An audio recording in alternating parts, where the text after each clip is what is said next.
Assalamualaikum warahmatullahi wabarakatuh and salam sejahtera to all my students. Okay, we continue our lecture in UVB's spectroscopy topic with the Beer's-Lambda law. Okay, now we look at the Beer's law. What is Beer's law? It is the relation between the absorption of light to the concentration of the absorbing medium, and the intensity of a ray of monochromatic light decreases exponentially as the concentration of the absorbing medium increases, while Lambda law is the relation between the total absorption, which is A, of light and the path length through which the light travels. So the combination of Beer's-Lambda law is the linear relationship between the absorbent A and concentration, which is C, of an absorbing species. So it is applicable for the clear solution only with chemical deformation and reformation.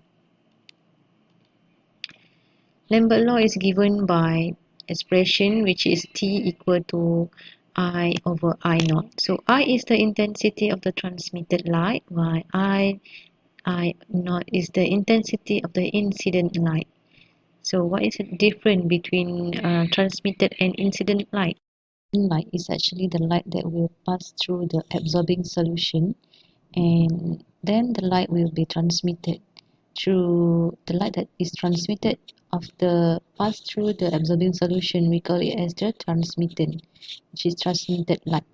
So this one is the absorbing solution containing the clear, which is the clear phase, which is the light can absorb through or transmit through the solution. Okay, so it is customary to express the transmitted as a percentage, okay, which is I divided by I naught times with 100. So the transmission is in the percentage form.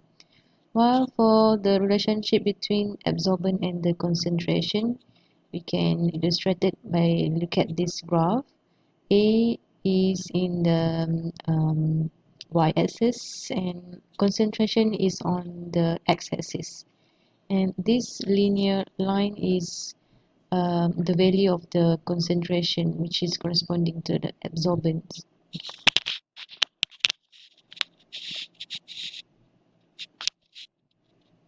Okay, now we look at the formula for absorbent and transmitted according to the transmitted. So Beer's-Lambda law is a combination of the two laws known jointly as the Beer-Lambda law, define the relationship between absorbent and transmitted.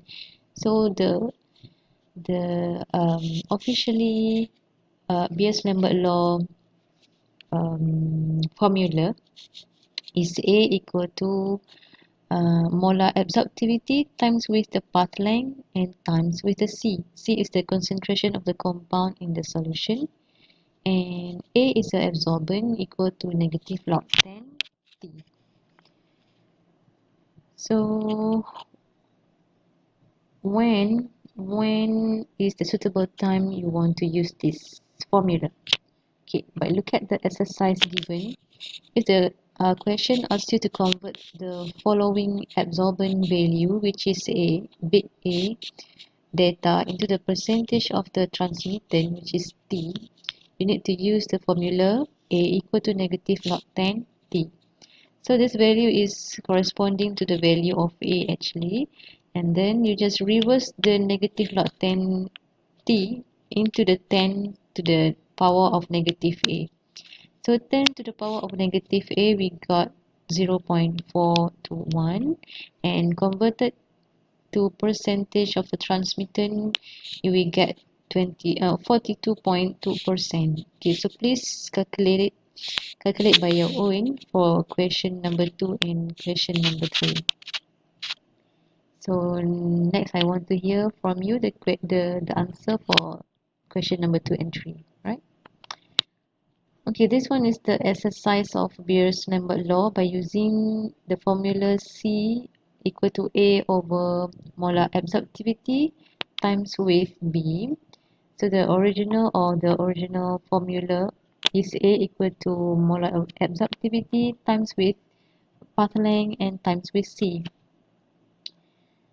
First thing you need to determine, okay, now we look at the question first. A T solution in 0.5 cm sample cell gave an absorbance reading of 0.64 in blue light, which is 420 to 440 nanometer. If the molar absorptivity for the T is 120 cm over mole over liter, using the same light filter, calculate the concentration and the transmittance of the solution. So by using the formula C equal to A over molar absorptivity times with the path length, you need to determine which one is A, which one is B, and C, and so on. Okay, 0.5 is the path length, and A is 0.64. Molar absorptivity is 122 cm over mole over liter. So when you substitute this value into the C, you will get 0.011 molar. And then you use the equation T equal to 10 to the power of negative A, and just substitute the value 10 to the power of negative 0.64 equal to 0.23. So you will get the percentage of the transmission by times with 100. So 23%. So try to calculate by your own. How absorbance is calculated? So after collecting data for your concentration and absorption spectrum graph is created, as we can see in your UV-Vis experiment data, you will get this type of graph, which is the y-axis is absorbance and the x-axis is the value of the concentration. And the straight line is corresponding to the standard solution. We have three standard solutions, so three value, which is the standard 1, standard 2, and standard 3.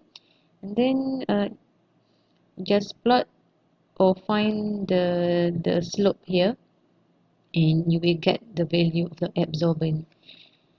So this can be used when attempting to identify the unknown substance. So you can measure the absorbance of standard containing known concentration of the analyte and plot a standard curve with the absorbance on the x-axis and the analyte concentration on the y-axis. And then measure the absorbance of the unknown solution, okay, and determine the concentration of material of interest in the unknown based on the standard curve.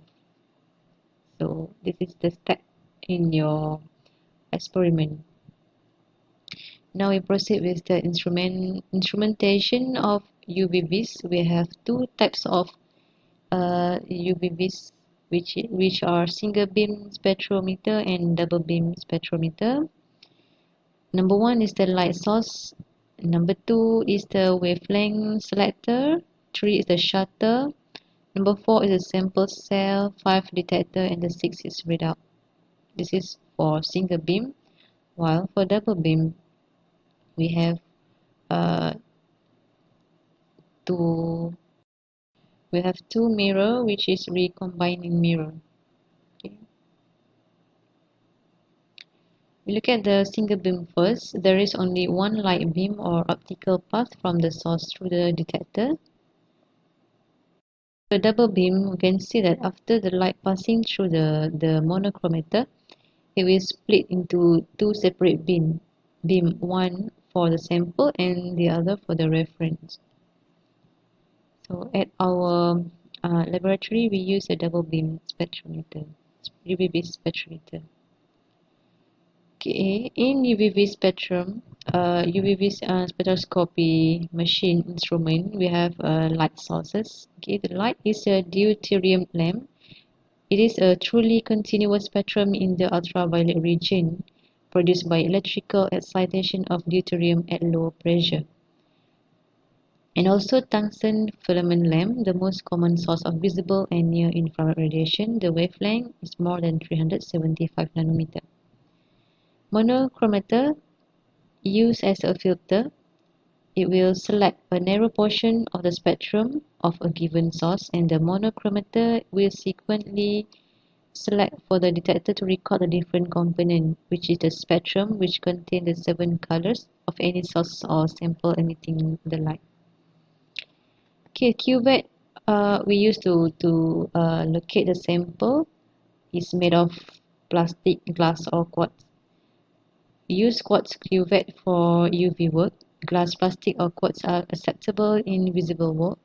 There are inexpensive plastic cuvettes that may be suitable for some UV light. Cuvettes are expensive and fragile, except for plastic one. We use them properly and carefully, which is you cannot scratch the cuvette, okay?